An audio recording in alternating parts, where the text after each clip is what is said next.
যে মুফতি আব্দুল মাতিন সাহেব গত বিধানসভাতেও বলেছেন যে মুফতি আব্দুল মাতিন সাহেব রাজনীতি করবেন না, সেই মুফতি আব্দুল মাতিন সাহেব এবারের বিধানসভা নির্বাচনে তৃণমূলের টিকিটে লড়ছে বিধানসভা, কি বলবেন? যে আমার এই শেষ জীবনের 51 বছর বয়সে রাজনীতিতে এসে অনেকে কে কেমন করেছেন আমি জানি না, তবে আমি এটা হলফ করে বলতে পারি একটা এমএলএ কে যে দায়িত্ব দিয়েছে আমি অন্তত এই দায়িত্বটা ফরজ দায়িত্ব মনে করে আমি পূর্ণাঙ্গরূপে পালন করব।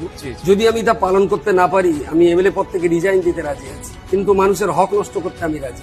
সৎ ইচ্ছা যদি থেকে থাকে রাজনীতিতে দাঁড়িয়েও ভালো কাজ করা যায়। আমার মনে হয়েছে একটু রাজনীতিতে আসলে আমার যতটুকু ক্ষমতা আছে সেই শক্তি দিয়ে যদি বাঙালি জাতির কিঞ্চিত পরিমাণ উপকার করতে পারি, এটা আমার জীবনের একটা বড় পাওনা।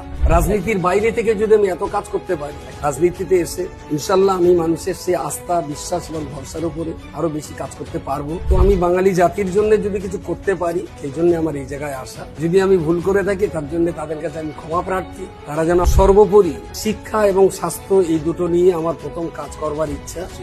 আমাদের জন্য তখন প্রথম এইটাই দেখা উচিত যেখানে টিকে থাকতে পারবো কিনা।